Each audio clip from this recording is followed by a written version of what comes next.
checking into you from my crazy messy office workout space. Um, just wanted to give you an update. Today is, what is it, the 23rd of January. Been pretty consistent making my vlogs and doing everything. And I've been pretty consistent on a pretty low carb diet.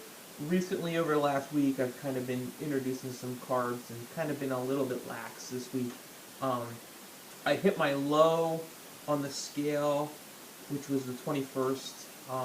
I weighed in at 230, 235.9. I have to lose 0.3 based off of that to finish this diet bet that I have going on. If you go to dietbet.com, they do a thing where you kind of go in and bet that you can lose for the month one. It's for 28 days. You bet that you can lose 4% of your body weight over the course of that month. So I jumped on. I'm like, I need the extra motivation. Let me do it. So I've been doing that.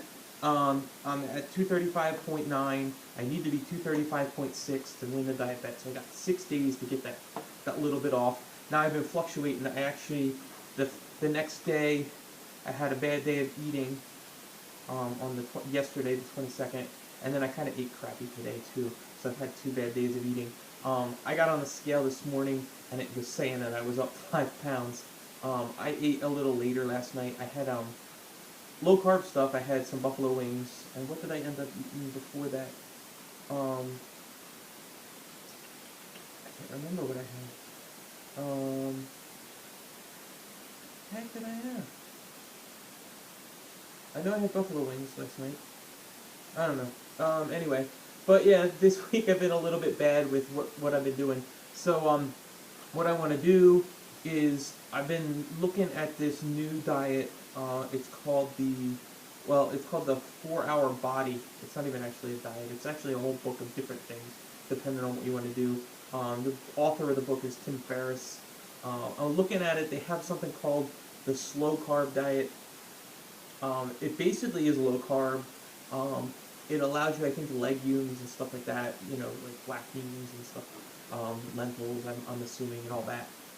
That goes in there. I know one of the concepts, I haven't gotten the book yet. I downloaded a sample of the book, because when I read things, I have to be able to follow how the author writes, or it's just going to be a failed effort. So, good thing about having like an iPad, or just even like a Nook or something like that, because I had a Nook before the iPad, you're able to download a sample of the book and you can read it. And I've done that on a couple of things that I've read recently, and at least you get a good chunk of the book, how the author writes, and see if you can kind of, at least for me, see if you can relate to the story and follow how the author writes and stuff like that. So I've been reading through the book. I think I can follow how the author writes. Sometimes he goes off into a tangent. It looks like he kind of like, it seems like it goes in these big, wide circle events. He's getting to his point and making points on things, but it just seems like sometimes it goes in a big, it goes wide and then comes back in and hones in on what you want to know. But yeah, I'm going to download the rest of the book. The book has so many different things. It has things about learning how to, increase your ability to lift more weight, and then there's kind of some homeopathic type things that supposed to help you lose weight, like ice baths, which I know they're good for runners and feeling muscles and stuff like that when you're doing distance runs, because I've done them a couple times and they suck. But I've also been talking to a friend of mine who actually has said he's been walking around without like a jacket on in the winter, and except for these crazy days that have been like -2. But he'll do that, and what happens is your body has to increase, I guess, its function to keep your heat, so you're burning more calories just by being cold, a little bit cold. But your body kind of makes up for it, and you burn more calories. So he's been doing that. He said he dropped, like over December, he said he dropped like 10 or 15 pounds by just not wearing a jacket. So I think the concepts all work scientifically. I'm not doing all the crazy things. I just want to switch up a little bit from just a strict low carb diet. I got to reduce some of the fat intake. I know it's not necessarily the best thing in the world to do, taking in all the fat, like going baking crazy like I have been. I end up buying the stupid bacon bowls You know, those things you see in the infomercial. It's a bowl, and you make bacon, and you can throw your scrambled eggs inside the bacon or whatever you want. I bought them because I was like, oh, I'm eating bacon all the time. It sounds like an awesome idea. Which, it's a cool idea, and they actually work. But I gotta stop. So, in line with the diet, I think one thing you're not supposed to eat is fruits, which low carb thing you're not really supposed to. I guess you want to keep your. It sounds like what I've heard a lot of things where you just want to have a level blood sugar all the time, probably similar to like a Sugar Busters, and then Atkins, and then just a diabetic diet, and just you want to stabilize your blood sugars, have a kind of consistent blood sugars. I haven't read it, so I'm just kind of going off of what I've heard. I watched a bunch of people's videos on it. There aren't many. But what I'm going to do is I'm going to document it. Hopefully, mainly I want to just lose whatever I weigh and get down to my 235.6 for next Thursday so I can win this diet bet for the week. So I'm going to do that. It's not that much of a change from what I've been doing anyway. And that should just kind of accelerate me up into where I need to be, just changing up the diet. Plus, I signed up for a new diet bet, which started on, I guess, Wednesday the 21st. No, Tuesday the 21st. It was the first day. It goes all the way to July. It's a Diet Bet 10. It's a 6-month journey. I have to lose 10% of my body weight by July. So this month I lost 4%. So I only have to lose another 4 and then another 4. So I only have to lose 10 over a longer span. I definitely have it to lose, and my amounts are a little less. Now, I had to lose like 9 something this month. Next month I have to lose, for your first month you want to lose 3 pounds to make your first month. There's like monthly totals that you want to meet. So I need to lose 3%, which is like 7 pounds this month. And then the second month I think I have to go to 4%, but it's 4% cumulative. So it would be 7, and then probably it would end up being, I'd have to have, at the end of my second month, I'd have to be like 9. And then I think it goes 3, I think it was 3, 4, 6, so then I have to go to 6, which I don't know, maybe 12 pounds, I don't know. And then 8 pounds, and then on the 5th month, you have to be at least 6 to move on to the 6th month of training. But yeah, I mean, it's definitely motivational. You have to kind of steer away from the way people in one day have met 25% of their goal or 50% of their goal in one day. It's insanity. You kind of just ignore that kind of stuff. And I think it's pretty consistent as far as like the fairness. I think they do, because they have you do weigh-in photos and have you have a picture on the scale, and I guess they do some sort of, they say something with algorithms to make sure that you're not cheating and stuff like that. But I hate scales. I really wish I just didn't even have to be dealing with it. But one, the diet bet gives me a motivational tool, and then 2, it's, I guess, a good way to track at least how you're doing. I'm also going to do measurements. So after this, I'm going to strip down to just my shorts. Let me see if I can get at least a better shot of myself. I'm not going to show anybody the before pictures right now. Let me see if you. I'm not here. So this is where I'm at now. I do have. Look, I have that. And but my legs are decent. But yeah, I'm trying to lose